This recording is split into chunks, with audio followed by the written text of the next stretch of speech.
How can you get a property in California sold fast when it's in probate? Philip Ma here with eXp Realty and svsellingsolutions.com, certified probate and trust specialist. In this video, I want to give you an overview of the probate process in California and show you how it's possible to sell a property held by the estate quickly, even when it's in probate. Let's see how this works.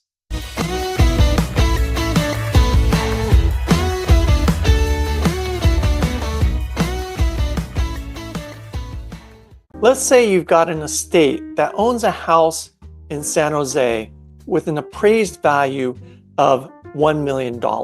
And at the time that the owner passed away, there was an outstanding mortgage balance of $200,000 on that house. And let's say that the heirs are either not able or willing to make those continued mortgage payments. The cleanest solution is going to be for the heirs to sell the house and pay off the mortgage as quickly as possible so that the house does not go into foreclosure. First, let's take a look at what triggers the probate process in the first place. Unfortunately, it always begins with the death of a loved one. Let's say that both parents have passed away and they had no living trust holding the house in trust. And there are no low value exceptions to probate that apply here. Now, I do have a separate video on ways to avoid probate altogether, so be sure to check that out in the description below this video. Usually the heirs, let's say their siblings, will get together and hire a probate attorney who can help them identify the assets and liabilities of the estate and also identify who can be the executor or administrator of the estate.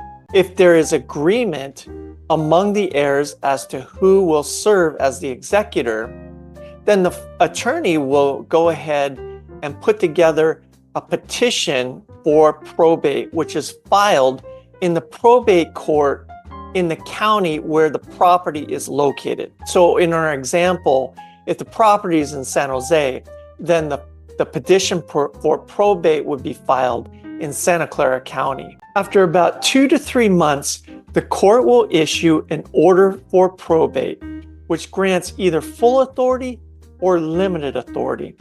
I'll get into the differences between these two in a minute, but hopefully the court grants full authority to the executor of the estate. The court will also issue letters of testamentary or administration, which names the executor, also known as the personal representative of the estate. With full authority, the personal representative can sell the property in probate without restriction. The whole process takes about 6 to 7 months, including that first 2 to 3 months to get the court order appointing the executor, plus about another 4 months to actually sell the property and get through other court processes, including paying off any debts of the estate. With limited authority, the personal representative must get court confirmation to sell the property. It has to be appraised. If the property gets into contract, it has to be within 90% of the appraised value. And during court confirmation of the sale, third parties can come in and overbid for the property. The whole process takes at least a year, if not more. So it's definitely more advantageous to have a full authority probate. What are the keys to obtaining full authority from the court?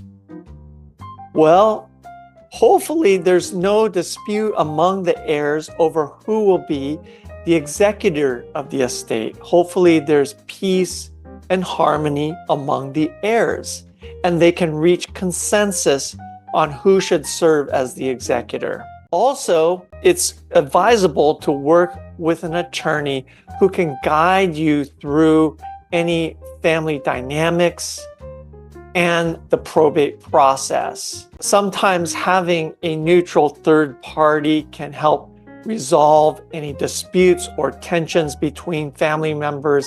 And then, of course, the attorney will prepare those court filings in a way that positions you best to get that full authority granted by the probate court. Finally, if the heirs want to sell the property, it's important to work with a real estate agent who understands the probate process and can get a house sold quickly during probate, including having cash buyers who have been vetted, who can close quickly with a no-hassle sale. The remaining steps to getting to a final distribution of the estate's assets to the heirs include having the attorney provide notice to all known creditors and allowing 4 months for the creditors to file claims against the estate, having an inventory and appraisal of all the estate's assets done by a court-appointed probate referee. In this case, it's important for the real estate agent to be in close touch with that probate referee. The referee doesn't always go inside the property, so if there is work that needs to be done, damage to the property, it's important to have photos taken and to send those to the referee so that they can incorporate that into their appraisal. Finally, once all creditor claims have been resolved, the attorney will go ahead and file the final petition with the court, and the court will issue the order for final distribution of the remaining assets of the estate to the heirs. Here are some proposed next steps. Go to the URL on the left side of this slide. It's also in the description below this video. You can download my free seller's guide, buyer's guide.